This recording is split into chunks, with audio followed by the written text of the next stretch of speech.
Hello everyone. तो Muthoot micro finance पे आज हम डिस्कशन करेंगे। कंपनी के Q3 के रिजल्ट्स आए हैं, कल कॉन कॉल भी हुआ है। इस कंपनी को लास्ट ईयर Q4 से हमने ट्रैक करना स्टार्ट किया था। ये पूरा माइक्रो फाइनेंस स्पेस में मुथूट हो गया, अरमान हो गया, ये दो बेस्ट प्लेयर्स हमने डिस्कस करे थे।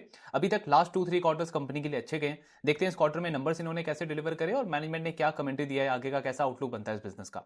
तो Q3 के रिजल्ट से स्टार्ट करते हैं। सबसे पहले हेडलाइन नंबर्स अगर हम देखें, कंपनी का AUM growth, so quarter on quarter 4% की ग्रोथ हमको देखने को मिली है। एंड वाई लेवल पे आप देखोगे तो फाइनली इस क्वार्टर में हमको पॉजिटिव ग्रोथ दिखा है, क्योंकि लास्ट क्वार्टर तक तो मतलब वाई लेवल पे नेगेटिव ग्रोथ होती थी या फिर बिल्कुल फ्लैट होता था इनका AUM। इस क्वार्टर में वाई ग्रोथ है 5% की, क्वार्टर ऑन क्वार्टर 4% का ग्रोथ है। डिसबर्समेंट अगर हम देखें तो वाई 22% की ग्रोथ है। अगेन डिसबर्समेंट भी आप लास्ट क्वार्टर तक देखोगे Q2 तक तो कंपनी का नेगेटिवली ग्रो करता था। इस क्वार्टर में वाई 22% की ग्रोथ है। क्वार्टर ऑन क्वार्टर आप थोड़ा बोल सकते हो कि बाकी लैंडर्स की कंपैरिजन में उतना स्ट्रॉन्ग ग्रोथ देखने को नहीं मिल रहा। मतलब जैसे हमने पिछले क्वार्टर में देखा था, तो Q2 में Q1 के कंपैरिजन में 28% का डिसबर्समेंट ग्रोथ था। और जैसे आप उज्जीवन हो गया या और बाकी लैंडर्स को देखोगे, वो थोड़ा सा एग्रेसिवली अपने डिसबर्समेंट्स को ग्रो कर रहे हैं। यहाँ पे मुथूट को आप बोल सकते हो थोड़ा सा कॉशियस है अभी भी, मतलब बहुत एग्रेसिव होकर के लोन डिसबर्स नहीं कर रहा, लेकिन ठीक है, ओवरऑल इंप्रूवमेंट हमको दिख रहा है क्योंकि वाई लेवल पे डिसबर्समेंट में अच्छी ग्रोथ देखने को मिली है। देन अदर की मैट्रिक्स अगर हम देखें कंपनी के, तो एक तो इनका ग्रॉस एनपीए का नंबर, तो ये आपका Q4 में पीक हुआ था 4.84%, फिर Q1 में थोड़ा सा स्टेबल हुआ, उसके बाद Q2 में इंप्रूवमेंट, और ये जो Q3 है इसमें भी हमको इंप्रूवमेंट देखने को मिला है। क्वार्टर ऑन क्वार्टर लगभग 20 बेसिस पॉइंट का इंप्रूवमेंट है कंपनी के ग्रॉस एनपीए के अंदर। तो एसेट क्वालिटी आपकी इंप्रूव हो रही है ओवरऑल। क्यों इंप्रूव हो रही है? क्योंकि कलेक्शन एफिशिएंसी, सो कलेक्शन एफिशिएंसी आप देखोगे इस कंपनी का बॉटम बना था Q3 में, सॉरी Q4 में 90% का कलेक्शन एफिशिएंसी था।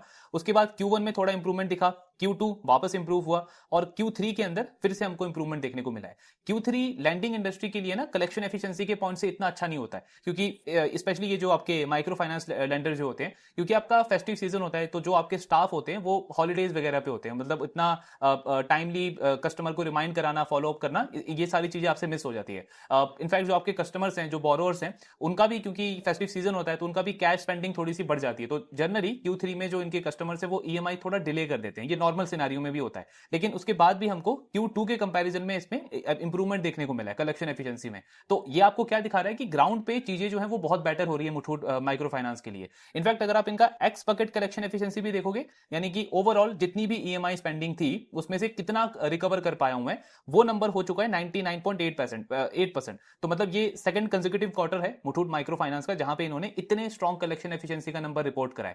माइक्रो फाइनेंस इंडस्ट्री में जब बहुत अच्छी चीजें चलती है ना, तब आपको दिखेगा कलेक्शन एफिशिएंसी सबसे बेस्ट होता है 99.5, 99.6। इस कंपनी का ये सेकंड कंसेक्यूटिव क्वार्टर है जहां पे 99.8% का इन्होंने एक्सपेक्टेड कलेक्शन एफिशिएंसी दिखाया है। तो मतलब वही है कि ग्राउंड पे चीजें इनके लिए काफी अच्छी चल रही है। कस्टमर से जो EMI डिले पहले होती थी, डिफॉल्ट होता था, वो अभी केस कंपनी के साथ में नहीं दिख रहा है। देन इनका ये जैसे हमने ग्रॉस एनपीए देखा, ये तो इंप्रूव हुआ ही है, प्लस स्टेज 2 अगर आप देखोगे, यानी कि 31 से लेकर के 90 का जो बकेट होता है उसमें भी इंप्रूवमेंट दिखा है। 4.6% से 3.8% पे आ गया। मतलब ग्रॉस एनपीए से ज्यादा इंप्रूवमेंट किसमें है? 31 से 90 बकेट। ये आपको क्या दिखा रहा है कि जो इंक्रीमेंटल मैं लोन डिसबर्स कर रहा हूं पिछले कुछ क्वार्टर से, जो मैंने फ्रेश लोन दिए हैं, उसका क्वालिटी और अच्छा है। यानी कि फ्रेश EMI जो मिस हो रही थी पहले के क्वार्टर्स के कंपैरिजन में, वो काफी इंप्रूव हुई है। 4.6 से 3.8% पे आ गया ये नंबर भी। देन इनका ये गाइडेंस वाला पार्ट, सो AUM पे इन्होंने इस पूरे साल का गाइडेंस दिया था कि 5% से 10% से हम अपने लोन बुक को ग्रो करेंगे, और 9 मंथ्स में आप देखोगे तो लगभग 8% की ग्रोथ है। तो गाइडेंस के अकॉर्डिंग कंपनी चल रही है। यहाँ पे निम यानी कि नेट इंटरेस्ट मार्जिन, इसमें इनका गाइडेंस है 12.4 से 12.7%। अभी तक कंपनी 11.8% पे है, तो मतलब ऑन ट्रैक है, लेकिन अभी भी जो गाइडेड रेंज है उससे कंपनी पीछे चल रही है। ऑपरेटिंग कॉस्ट अगर हम देखें तो कंपनी का गाइडेंस था 6% से 6.2% का, एंड 9 मंथ्स में अगर हम देखें तो कंपनी 6.8% पे है। फिर क्रेडिट कॉस्ट आप देखोगे, यहां पे इन्होंने सबसे अच्छा काम किया है। क्रेडिट कॉस्ट कंपनी का गाइडेंस था 4% से 6% का, और Q1 में आई थिंक इन्होंने 4% के आसपास का क्रेडिट कॉस्ट रिपोर्ट किया था, जहां पे इनको जो एनालिस्ट है उन्होंने बोला था कि इतना बेस्ट क्रेडिट कॉस्ट का नंबर आपने फर्स्ट क्वार्टर में रिपोर्ट कर दिया, तो आपको तो अभी गाइडेंस को रिवाइज कर देना चाहिए। हालांकि गाइडेंस रिवाइज इन्होंने पूरे साल में अभी भी नहीं किया, अभी भी वही दिया है 4 से 6% का, लेकिन मतलब 9 मंथ्स में आप 3.7% पे हो, तो इसका सिंपल सा मतलब है कि इस गाइडेंस से बहुत बेटर कंपनी परफॉर्म करेगी अपने क्रेडिट कॉस्ट के नंबर पे। ROA पूरे साल का गाइडेंस है 0.5 से 2%, और अभी 1.1% पे है कंपनी, ऑन ट्रैक है बिल्कुल। सेम ROE में भी आपको दिखेगा 2.5 से 10% का गाइडेंस है, और कंपनी अभी 4.9% के आसपास है। तो मतलब एक अगर हम निम को छोड़ दें और ऑपरेटिंग कॉस्ट को छोड़ दें, तो बाकी सारे मैट्रिक्स पे या तो ये जो इन्होंने गाइडेंस दिया उसके अकॉर्डिंग कंपनी परफॉर्म करी है, या गाइडेंस से बेटर परफॉर्मेंस है। इन दोनों पैरामीटर्स पे कंपनी थोड़ा सा अभी लैग करती हुई दिख रही है। फिर पीएनएल अगर हम देखें कंपनी का, तो बाकी सारी चीजें तो ठीक है, मेन आप प्रोविजंस का नंबर देखोगे, यानी क्रेडिट कॉस्ट का नंबर अगर हम देखें तो उसमें वाई वाई भी नेगेटिव डिक्लाइन देखने को मिला है, 35% का डिक्लाइन है, क्वार्टर ऑन क्वार्टर भी 5% का डिक्लाइन है। इसी की वजह से मेनली आप देखोगे ये मुथूट का जो पैट है वो लगभग 15 टाइम ग्रो करा है वाई वाई लेवल पे, और अगर हम क्वार्टर ऑन क्वार्टर भी देखें तो भी पैट आपका डबल हो गया है, 31 करोड़ से 62 करोड़ का पैट हो गया कंपनी का क्वार्टर ऑन क्वार्टर लेवल पे। क्यों हुआ ये? क्योंकि आपकी ये जो प्रोविजंस इतने ज्यादा करने पड़ रहे थे पहले Q4 में, तो लास्ट ईयर कंपनी ने लॉस भी रिपोर्ट किया था क्योंकि एकदम से इतने ज्यादा प्रोविजन बढ़ गए थे, तो वो आपके प्रोविजन कंसिस्टेंटली ना नीचे की तरफ जा रहे हैं, प्रोविजन नीचे जा रहा है तो जो आपका ऑपरेटिंग प्रॉफिट बन रहा है वो पूरा का पूरा पैट में कन्वर्ट हो रहा है, जिसकी वजह से बॉटम लाइन में अच्छी ग्रोथ हमको देखने को मिल रही है। इनफैक्ट ये एक बहुत सिंपल सा एक रूल आप फॉलो कर सकते हो अगर आप लेंडिंग बिजनेस को ट्रैक करते हो। जब भी आप देख रहे हो ना किसी भी लेंडर का, अगर ये जो नंबर है मतलब प्रोविजन का नंबर या फिर क्रेडिट कॉस्ट का नंबर, अगर ये कंसिस्टेंटली बढ़ रहा है, एक क्वार्टर, दो क्वार्टर, तीन क्वार्टर लगातार बढ़ रहा है, तो आप सिंपल सा समझ लो कि आगे चल के उनका जो डिसबर्समेंट का नंबर है या लोन बुक ग्रोथ का नंबर है वो कम ही होने वाला है। और इसका अपोजिट भी बिल्कुल वैसा ही होगा। जैसे अभी के सिनेरियो में आप देखो हाउसिंग फाइनेंस इंडस्ट्री में जो लेंडर्स हैं उन्होंने, उनका प्रोविजन बढ़ रहा है, उनका क्रेडिट कॉस्ट थोड़ा थोड़ा इंक्रीज हुआ है, तो उन्होंने क्या किया, डिसबर्समेंट पे ब्रेक लगा दिया, डिसबर्समेंट जो पहले जिस रेट से बुक उनका ग्रो होता था उसको थोड़ा सा स्लो कर दिया है। और माइक्रो फाइनेंस में क्या हो रहा है उसका बिल्कुल अपोजिट, ये जो प्रोविजन के जो नंबर है ये घटते जा रहे हैं और हमको दिख रहा है डिसबर्समेंट का नंबर ग्रो होता जा रहा है, लोन बुक का नंबर जो है वो ग्रो होता जा रहा है, वहां पे ग्रोथ आ रही है। तो इस तरीके से कनेक्ट करके हमको देखना है। ये ओवरऑल नंबर्स हैं मुथूट माइक्रो फाइनेंस के। नंबर्स ओवरऑल देखो आप तो अच्छे नंबर्स हैं, हाँ मतलब डिसबर्समेंट वाले पार्ट पे आप बोल सकते हो कि कंपनी थोड़ा सा अभी भी कॉशियस है, लेकिन ओवरऑल हर जगह इंप्रूवमेंट देखने को मिल रहा है। अब कॉन कॉल की अगर हम बात करें तो सबसे पहले इनको डिसबर्समेंट के बारे में ही पूछा गया कि जो आपके कॉम्पिटिटर्स हैं उनमें हमको ज्यादा फास्ट ग्रोथ देखने को मिली है, बट आपका डिसबर्समेंट अभी भी थोड़ा सा स्लो दिख रहा है, तो मतलब इस तरीके का कॉशियस अप्रोच क्यों कंपनी फॉलो कर रही है। इनका कहना है डिसबर्समेंट का नंबर अगर आप हमारा लास्ट टू लास्ट क्वार्टर देखोगे ना तो लगभग हम 650 करोड़ के आसपास डिसबर्समेंट करते थे पूरे मंथ में, एक मंथ में 650 करोड़। ये लास्ट क्वार्टर में यानी कि Q3 में 850 करोड़ पहुंचा है, और अभी ये जो क्वार्टर चल रहा है Q4 वाला, इसमें कंपनी 1000 करोड़ पे पहुंच गई है, यानी पर मंथ 1000 करोड़ का डिसबर्समेंट कंपनी कर रही है अभी। तो मैनेजमेंट का बोलना है क्वार्टर आफ्टर क्वार्टर आप देखोगे तो हम इंप्रूवमेंट वाले ट्रेंड पे हैं। ऑफ कोर्स कुछ जो कॉम्पिटिटर्स हैं वो थोड़ा सा ज्यादा फास्ट ग्रो कर रहे हैं, लेकिन ये अप्रोच हमको मतलब क्या बोलते हैं उसको, कंफर्ट एक तरीके से दे रहा है कि ज्यादा ओवर एग्रेसिव नहीं जाना है, थोड़ा सा कॉशियस अप्रोच रखते हुए धीरे धीरे हम ग्रो कर रहे हैं अपने डिसबर्समेंट बुक को। देन कंपनी का जेएलजी और नॉन जेएलजी वाला जो बुक है ना, मतलब जेएलजी हो गया आपका वो group loan, micro finance loan, non JLG में इनका एक तो आता है इंडिविजुअल लोन, दूसरा आता है आपका वो माइक्रो लैब, और तीसरा एक इनका गोल्ड लोन है जो ये मुथूट माइक्रो फाइनेंस से वो ओरिजिनेट करवाते हैं, उससे इनको फी इनकम आता है। तो कंपनी कह रही है अभी हमारा, अगर आप ये अनसिक्योर्ड टू सिक्योर्ड का मिक्स देखोगे ना तो 95% बुक हमारा अनसिक्योर्ड है। इस 95% में 88% जो है वो जेएलजी है और बाकी का 12% ये नॉन जेएलजी है। आगे चल के इनका गाइडेंस है अगले साल के एंड तक इसको 70-30 करना है, मतलब कि 70% बुक हो जाएगा जेएलजी और 30% बुक हो जाएगा आपका नॉन जेएलजी। ये एक्चुअली मतलब जब ये इंडस्ट्री बहुत अच्छा कर रही थी माइक्रो फाइनेंस की इंडस्ट्री, तब आप अरमान को सुनोगे ना, उस टाइम पे अरमान की मैनेजमेंट उस टाइम पे इस चीज की बात करती थी, जो आज बाकी सारे माइक्रो फाइनेंस लेंडर्स भी उस पर बात कर रहे हैं कि ये जो जेएलजी वाला मॉडल है ना ये सस्टेनेबल नहीं है। अगर माइक्रो फाइनेंस कंपनीज को सस्टेनेबली ग्रो करना है, एक अच्छा मॉडल बनाना है, तो जेएलजी मॉडल का एक अल्टरनेट ढूंढना पड़ेगा। और अरमान की मैनेजमेंट उस टाइम पे ही इंडिविजुअल लोन को बहुत ज्यादा प्रमोट करती थी। आज तो खैर आप चाहे स्मॉल फाइनेंस बैंक देखो, कोई भी माइक्रो फाइनेंस लेंडर देखो, हर एक लेंडर बहुत ज्यादा बात करता है इंडिविजुअल लोन पे। अरमान की जो मैनेजमेंट है वो उस टाइम पे इस चीज को काफी ज्यादा प्रमोट करती थी कि वो जो कस्टमर्स है ना, इंडिविजुअल लोन वाला जो सेगमेंट है, मतलब उसमें आप उनको लोन दे रहे हो जो कस्टमर को एक तरीके से आपने ग्रो किया है, जीरो से ग्रो किया है। 4 साल 5 साल उन कस्टमर्स ने आपसे लोन लिया है, अपना बिजनेस बिल्ड किया है, उनका ट्रैक रिकॉर्ड काफी अच्छा है, डिसिप्लिन काफी अच्छा है, सारा डेटा आपके पास में है। तो उस सेगमेंट को हमको प्रमोट करना चाहिए, ना कि नॉन जो कि जेएलजी वाला मॉडल है उसमें हम अननेसेसरी अपना रिस्क और ज्यादा बढ़ाते रहे। तो ये एक इन्होंने गाइडेंस दिया है कि मीडियम टर्म में चल के अगले साल तक 70-30% हो जाएगा जेएलजी नॉन जेएलजी, फिर और आगे चल के इनका गाइडेंस है 65 से 35, यानी जेएलजी वाले मॉडल को और ज्यादा रिड्यूस करने को कंपनी देख रही है, और जो माइक्रो लैब है, इंडिविजुअल लोन है, उसका जो टोटल शेयर उसको कंपनी इंक्रीज करेगी। देन ओपेक्स वाला पार्ट, अभी हालांकि इनका ओपेक्स इनका इंप्रूव हुआ है, लास्ट क्वार्टर में आई थिंक 7% था, अभी 6.8% है। आगे इनका गाइडेंस है ओपेक्स हमारा और कम होगा। कॉस्ट टू इनकम में भी बहुत पॉजिटिव इन्होंने गाइडेंस दिया है। कॉस्ट टू इनकम अभी 54% है, लास्ट क्वार्टर में आई थिंक 55 या 57% था। इस साल के एंड तक इनका टारगेट है कि इसको 50% के आसपास लेके आना है, 49 या 50% के आसपास। देन 9 to 12 मंथ्स के अंदर मोटा मोटा FY27 के एंड तक कंपनी का कहना है कॉस्ट टू इनकम हमारा 43% तक आएगा। अब इसको आप समझो, कॉस्ट टू इनकम मेरा कम होगा तो इसका मतलब क्या है, ऑपरेटिंग लेवरेज मिलेगा ना, सेम जैसे वो कैप्री ग्लोबल के साथ में, जैसे उनका गाइडेंस है कॉस्ट टू इनकम हम 45-44% तक लेके आएंगे अगले 1-1.5 साल के अंदर, जो कि अभी मोर देन 50% है। तो जब कॉस्ट टू इनकम आपका नीचे की तरफ जाएगा तो यानी आपको पैट के अंदर ऑपरेटिंग लेवरेज मिलेगा, अर्निंग ग्रोथ आपकी बेटर हो जाएगी। इनका ये कॉस्ट टू इनकम क्यों कम होगा? क्योंकि इन्होंने लगभग 80 से 85 ऐसे ब्रांचेस आइडेंटिफाई करे हैं जो जिनमें बिजनेस बिल्कुल आता नहीं है, मतलब वो एक तरीके से बर्डन है इनके बिजनेस के ऊपर। तो कंपनी का कहना है उनमें से कुछ ब्रांचेस को या तो हम बिल्कुल बंद कर देंगे और बाकी जो ब्रांचेस है उनको हम मर्ज कर देंगे। आई थिंक 66 के आसपास जो ब्रांचेस है वो कंपनी ने इस क्वार्टर में मर्ज भी किए हैं। सो नेक्स्ट ईयर तक इनका टारगेट है कि 50 करोड़ का जो ओपेक्स है ना, हमारा ऑपरेशनल एक्सपेंस, वो हमारा सेव हो जाएगा ये सारी एक्टिविटी की वजह से। तो यहां से कंपनी का कॉस्ट टू इनकम भी इंप्रूव होगा। फिर दूसरा पार्ट अगर हम देखें इनके बोरोइंग कॉस्ट के ऊपर, कॉस्ट ऑफ बोरोइंग, तो पहले तो इनका कॉस्ट ऑफ बोरोइंग 11% का था, अभी वो इंप्रूव होकर के 10.4% पे आ गया। But incremental cost of borrowing company का 9.2 या 9.3% है। इसका मतलब क्या हुआ कि आगे चल के आपका जो कॉस्ट ऑफ बोरोइंग है वो और ज्यादा नीचे की तरफ आएगा। सो इनका कहना है नेक्स्ट 12 to 18 मंथ्स के अंदर, यानी कि 1-1.5 साल में कंपनी का cost of borrowing, cost to income नहीं, कॉस्ट ऑफ बोरोइंग जो है वो 9.7% तक आएगा। अभी है 10.4%, अगले 1-1.5 साल में ये 9.7% आएगा, यानी कि 70 बेसिस पॉइंट का इंप्रूवमेंट हमको दिखेगा कॉस्ट ऑफ बोरोइंग के अंदर। जब बोरोइंग कॉस्ट आपकी कम होगी तो उसका मतलब क्या होगा, जो आपके मार्जिन हैं वो इंप्रूव होंगे। मार्जिन इंप्रूव होने का एक और लीवर क्या है इनके पास में, इन्होंने अपने यील्ड को बढ़ाया है। मतलब जो ये लोन देते हैं ना, माइक्रो फाइनेंस का लोन दे रहे हैं, इंडिविजुअल का लोन दे रहे हैं, उसमें जो ये इंटरेस्ट रेट पहले चार्ज करते थे उसको थोड़ा सा इंक्रीज कर दिया है। तो कंपनी का कहना है हमारा वहां से यील्ड बढ़ गया, यहां से हमारा बोरोइंग कॉस्ट कम होगा, तो बीच का जो गैप है, जो स्प्रेड है, वो बढ़ जाएगा। वहां से कंपनी का टारगेट है कि जो निम का हमने गाइडेंस दिया है ना, जहां पे अभी हम थोड़ा सा लैग कर रहे हैं, वो अगले 2 से 3 क्वार्टर के अंदर हम उस रेंज पे पहुंच जाएंगे, 12.5% से 12.7%।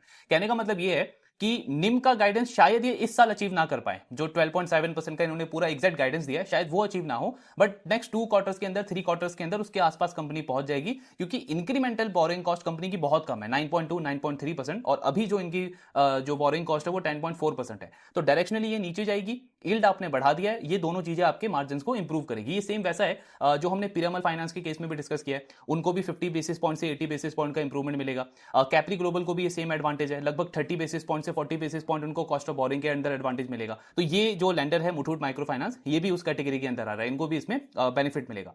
फिर कर्नाटका का जो ऑर्डिनेंस आया था, जिसकी वजह से एक्चुअली इन्होंने लास्ट ईयर 4th क्वार्टर में बहुत ज्यादा प्रोविजनिंग करी थी, कंपनी लॉस में भी चली गई थी। तो कंपनी कह रही है कि अभी तो कर्नाटका बहुत अच्छा कर रहा है हमारे लिए, जो भी वहां पे वर्ष था वो जा चुका है।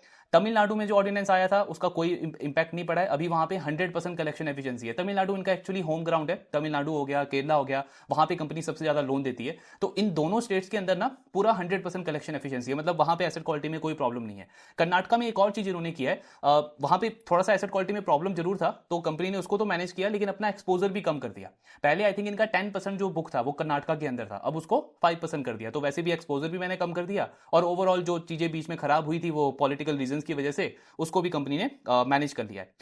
फिर इनका एक ये मतलब इन्होंने गाइडेंस तो नहीं दिया, लेकिन एक इन्होंने रोड मैप बताया है। इनको बेसिकली इनको पूछा गया कि माइक्रो फाइनेंस इंडस्ट्री अगर आप देखोगे तो हर 2-3 साल में कोई एक इवेंट आता है, पूरी इंडस्ट्री को डिसरप्ट करता है, जो लेंडर्स हैं उनका बुक पूरा खराब हो जाता है, फिर उसको वो राइट ऑफ करते हैं, बुक को क्लीन करते हैं, वापस से धीरे धीरे बुक को ग्रो करना शुरू करते हैं। एक टाइम आता है जब हर एक लेंडर बहुत एग्रेसिव हो जाता है, इंडस्ट्री में ग्रोथ ही ग्रोथ दिख रही होती है, और फिर सडनली एक नया इवेंट आता है और वापस से वही स्टोरी चलती है। तो मतलब इसका आगे रोड मैप क्या है, इसका सॉल्यूशन क्या है? क्या माइक्रो फाइनेंस लेंडर जो हैं वो कोई सस्टेनेबल आरओए या फिर सस्टेनेबल ग्रोथ उस तरीके के नंबर्स डिलीवर कर सकते हैं? सो इनकी मैनेजमेंट का बोलना है कि ये वाला जो एक्सपीरियंस था ना, ओवर लेवरेजिंग वाला, इससे बहुत सारे लेंडर्स ने काफी लर्निंग दी है, अपने जो रिस्क अंडर राइटिंग है उसको काफी इंप्रूव किया है, किस कैटेगरी कस्टमर्स के साथ में डीलिंग करना है उसको उन्होंने डिफाइन किया है, और ये वाला जो क्राइसिस था ये बाकी क्राइसिस के कंपैरिजन में काफी जल्दी इंप्रूव भी हुआ है अगर आप हिस्टोरिकली कंपेयर करो। प्लस कंपनी कह रही है कि हमने इंटरनली भी काफी सारी चीजें बिल्ड करी हैं, हमने एआई पे काम किया है, डेटा कलेक्शन पे काम किया है, मतलब वही जो इंडिविजुअल लोन वाले सेगमेंट है उनके साथ में कैसे और ज्यादा अपने बुक को ग्रो कर सकते हैं, उनके बिजनेस को ग्रो करने में हेल्प कर सकते हैं, ये सारी चीजों पर हमने काम किया है, जहां से हमको लगता है नेक्स्ट 3-5 ईयर्स के अंदर हमारा जो ये बिजनेस है ये थोड़ा सा सस्टेनेबल हो जाएगा। और उसी के अकॉर्डिंग हम अपना मिक्स भी चेंज कर रहे हैं, माइक्रो फाइनेंस जो जेएलजी है उसको हम 70% कर देंगे और नॉन जेएलजी हमारा 30% हो जाएगा। अब इन्होंने ये सारी चीजें बोली तो है, मतलब एक तरीके का एस्पिरेशन दिया है, कमेंट्री सुनोगे तो आपको लगेगा हाँ मतलब मैनेजमेंट काफी कॉन्फिडेंट भी साउंड कर रहा है, लेकिन ये सारी चीजों में हमको ज्यादा पढ़ना नहीं है, क्योंकि ये जो माइक्रो फाइनेंस इंडस्ट्री है ना ये सुपर सिक्लिकल इंडस्ट्री है। चाहे इसमें कोई भी मैनेजमेंट कुछ भी आके बोले कि हमने ये वाला डेटा लगा दिया, कोई भी टेक्नोलॉजी ले आई, ये जो इंडस्ट्री है, ये जो सेगमेंट है ये बहुत ज्यादा सिक्लिकल है। आप पिछला साइकिल देखोगे ना, सिर्फ 2 साल पहले का, आप किसी भी कंपनीज के कॉन कॉल सुन लो, स्पन्ना स्फूर्ति की जो उस टाइम पे एमडी सीईओ होते थे, वो न्यूज चैनल पे आके मतलब एक पूरा रोड मैप बताते थे कि 30-35% का जो वो ग्रोथ टारगेट कर रहे हैं अगले 3 साल के लिए, 4 साल के लिए, उसमें क्या क्या प्रोडक्ट वो टारगेट है उनका, किस ज्योग्राफी के अंदर वो एंटर कर रहे हैं, कस्टमर का फीडबैक किस तरीके का आ रहा है, ये सारी स्टोरी चलती है। हर एक साइकिल जब अच्छा आता है इस इंडस्ट्री में तो मैनेजमेंट इस तरीके की बातें करनी है। तो हमको मतलब इसमें ये नहीं, इन सारी चीजों में नहीं पड़ जाना है कि ये एक लॉन्ग टर्म स्ट्रक्चर स्टोरी, ऐसा नहीं है। ये सिक्लिकल इंडस्ट्री है, हम अभी प्ले कर रहे हैं क्योंकि वर्स्ट साइकिल अभी जा चुका है और चीजें थोड़ी बेटर होनी स्टार्ट हुई है। लास्ट 2-3 जो क्वार्टर हैं वो उसकी तरफ हमको इशारा कर रहे हैं और हमको बस ये साइकिल प्ले करना है। जैसे दिखेगा कि चीजें थोड़ी भी खराब होती हुई दिख रही हैं, वापस से अपना कैपिटल प्रोटेक्ट करना है, निकल जाना है। तो ये उस तरीके की स्टोरी नहीं है, चाहे मैनेजमेंट कुछ भी आके बोलता रहे, ये मतलब उस तरीके का है नहीं। लैंडिंग बिजनेस तो वैसे ही सबसे ज्यादा रिस्की होता है। एचडीएफसी बैंक को छोड़ करके कोई भी मैनेजमेंट कुछ भी आके बोले, मतलब मैं पर्सनली कभी उसको बिलीव नहीं करने वाला। तो जब तक बिजनेस ठीक चल रहा है, इंडस्ट्री ठीक चल रही है, टेलविंड है, तब तक लैंडिंग बिजनेस में रहना है। जहां भी थोड़ा डाउट हो रहा है, रिस्क लग रहा है, स्पेशली माइक्रो फाइनेंस में, वहां तो सबसे पहले अपने कैपिटल प्रोटेक्शन के बारे में सोचना है। अभी ऐसा कुछ नहीं है, क्योंकि जैसे इस कॉन कॉल में भी इनको पूछा गया कि क्या आप पूरी तरीके से कॉन्फिडेंट हो कि जो वर्स्ट था वो आपका अब जा चुका है, और मैनेजमेंट ने भी उसको मतलब एक तरीके से दोबारा से रीट्रेट किया। प्लस डेटा पॉइंट्स भी आप देखो, जैसे 31-60 का बकेट देखो, 61-90 का बकेट देखो। इनफैक्ट वो सारे बकेट्स तो इंप्रूव हो रहे हैं, वो तो आपको ये दिखा रहा है कि जो फ्रेश लोन ये दे रहे हैं उसमें एसेट क्वालिटी बहुत अच्छी है, कस्टमर सारे टाइम पे ईएमआई वगैरह पे कर रहे हैं। इसके साथ में एक और इन्होंने डेटा पॉइंट दिया 90+ का। 90+ का मतलब क्या हो गया कि कस्टमर एनपीए बकेट के अंदर है और वहां से रिकवरी कैसे चल रही है। तो जब नॉर्मल केस चल रहा था ना, मतलब ये सारी चीजें खराब नहीं हुई थी, क्राइसिस से पहले वाला टाइम, 2 साल पहले का, तब क्या होता था जब इनके कस्टमर्स 90 बकेट में जाते थे, मतलब एनपीए हो गया है, तो वहां से रिकवरी 40% होती थी। मतलब हर एक कस्टमर जो एनपीए के अंदर है उसमें से रिकवरी रेट, कलेक्शन एफिशिएंसी मान लो एक तरीके से 40% का होता था। ये जो क्राइसिस वाला टाइम था, ये नंबर 40% से घट के 22% आ गया था। मतलब बहुत ही खराब तब सिचुएशन हो गई थी एनपीए वाले कस्टमर्स के लिए। और अभी ये नंबर जो है ना, पिछले कुछ क्वार्टर से 22% से बढ़ के वापस से 30% हो गया। तो ये आपको क्या दिखा रहा है कि जो फ्रेश कस्टमर्स को मैं लोन दे रहा हूं वो तो अच्छा कर ही रहे हैं, उनसे तो टाइम पे पैसा आ ही रहा है। प्लस जो पुराने कस्टमर्स है ना, जो एनपीए बकेट में चले गए हैं, उनकी भी ईएमआई पे करने की, रीपे करने की जो एबिलिटी है वो इतनी ज्यादा इंपैक्ट नहीं है, वो पहले वर्स्ट सिचुएशन से अब धीरे धीरे इंप्रूव हो रही है। तो ये सारे डेटा पॉइंट्स है जो आपको एटलीस्ट ये एक तरीके से अश्योरिटी दे रहे हैं कि ऑन ग्राउंड चीजें अब बेटर हैं, सही डायरेक्शन में जा रहे हैं। जो हमने साइकिल प्ले करना स्टार्ट किया लास्ट ईयर Q4 से, मुथूट हर एक क्वार्टर में अच्छा कर रहा था और ये वो ट्रेंड इन्होंने मेंटेन रखा है। लास्टली अब आप गाइडेंस की बात करोगे तो इस साल का इन्होंने गाइडेंस बढ़ाया है, जो एयूएम ग्रोथ का गाइडेंस है उसको इंक्रीज किया है। इनका कहना है पहले हमारा टारगेट था 5 से 10% की बुक ग्रोथ का, अब हम 14% का लोन बुक ग्रोथ टारगेट कर रहे हैं FY26 के अंदर। फिर नेक्स्ट ईयर के लिए मतलब एक एग्जैक्ट गाइडेंस नहीं दिया इन्होंने, लेकिन इनको पूछा गया तो उन्होंने बोला कि 20% के आसपास का हम ग्रोथ देख रहे हैं FY27 में। तो हमारा बुक हो जाएगा 14,000 करोड़ इस साल, और FY27 के एंड तक लगभग 17,000 करोड़ का बुक हम प्लान कर रहे हैं। अभी ये जो 20% ग्रोथ है ना, ये आपको सुनने में लगेगा बहुत कम ग्रोथ है, मतलब 14,000 करोड़ की बुक है, जो सीए ग्रामीण है वो इतना बड़ा प्लेयर है, 26,000 करोड़ की बुक है, तो वही ग्रो करता है 20% पे, इसको तो 25-30 पे ग्रो करना चाहिए। लेकिन ये भी समझना चाहिए कि मैनेजमेंट की साइकी क्या है। अभी ये एक पूरा क्राइसिस वाला टाइम देख करके आए हैं, तो एकदम से ओवर एग्रेसिव मैनेजमेंट ना यहाँ पे अप्रोच रख रही है, ना ही वो गाइडेंस दे रहे हैं। तो ठीक है, अभी के सिनेरियो को देखते हुए इन्होंने इस साल का तो गाइडेंस बढ़ा ही दिया ना, 5-10 बोला था, अब 14% का टारगेट रख दिया इस साल का। अगले साल का अभी इन्होंने बोला है 20%, लेकिन अगर आगे चल के चीजें इंप्रूव होती है तो बिल्कुल 25% तक भी कंपनी ग्रो कर सकती है नेक्स्ट ईयर में, अगर चीजें अच्छी रही तो। सो ये हो गया आपका गाइडेंस वाला पार्ट। फिर आरओए के ऊपर इस साल का जो उनका टारगेट था 2% का, तो मोस्ट लाइकली उसको ये ओवर अचीव कर देंगे, क्योंकि आई थिंक Q3 में इनका 1.9% का आरओए है, तो आपका ये 2% का आरओए क्रॉस हो जाएगा। नेक्स्ट ईयर के लिए इनका टारगेट है 3% का, 3% का आरओए कंपनी बनाएगी। और 5 इयर्स में तो इन्होंने मतलब अपना एक वो टारगेट बनाया है कि 3.5 से 4% का आरओए हम बनाएंगे, और क्रेडिट कॉस्ट हमारा 2.2 से 2.4%। मतलब एक जो बैंक का क्रेडिट कॉस्ट होता है वो इन्होंने अपना मीडियम टर्म का एक वो क्या बोलते हैं उसको, गाइडेंस दिया है। लेकिन उसको फोकस में नहीं रखना है, हमको देखना है कि अगले 1-1.5 साल में बिजनेस क्या सोच रहा है, किस डायरेक्शन में जाने को देख रहा है, अभी चीजें कैसी हैं, क्योंकि ये साइकिल उसी पे डिपेंड करता है। 5 साल बाद किसने देखा माइक्रो फाइनेंस 2 बार नीचे ऊपर चला जाएगा, वो सारी चीजों में हमको नहीं पड़ना। तो ठीक है, अगले 1-1.5 साल का गाइडेंस अच्छा है, आरओए का गाइडेंस भी बढ़ा दिया, अगले साल का 3% है, आरओई भी इस साल 10% तक पहुंचेगा, और इनका टारगेट है 14 से 18% के बीच में। तो मतलब सारे लीवर्स अगर आप देखो तो बिजनेस के बिल्कुल ठीक चल रहे हैं। ग्रोथ गाइडेंस भी बढ़ा दिया, मार्जिन भी 2-3 क्वार्टर में थोड़ा सा पीछे चल रहे हैं मार्जिन में, लेकिन 2 से 3 क्वार्टर में वहां पे रिकवरी हो जाएगी। और आरओई उसमें भी कंपनी ने गाइडेंस को इंक्रीज किया है, स्पेशली आरओई में। आरओई तो वही पहले भी बोला था इन्होंने 14-18%, उसी को इन्होंने मेंटेन रखा है। तो ये ओवरऑल आपका आउटलुक बनता है मुथूट माइक्रो फाइनेंस का।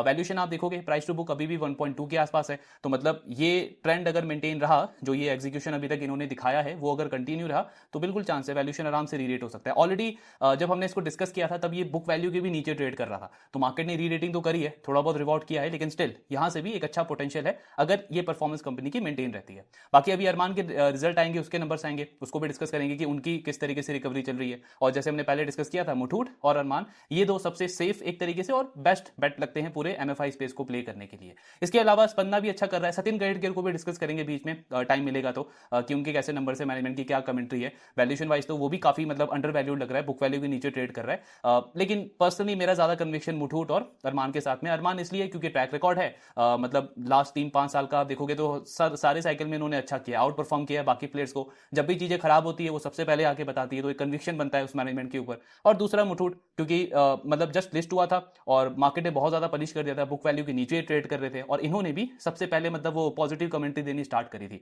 और अभी तक की जर्नी काफी अच्छी रही है। बाकी ट्रैकिंग कंटिन्यू रखेंगे, आपके जो भी डाउट्स हैं शेयर करते रहिए। Thank you very much.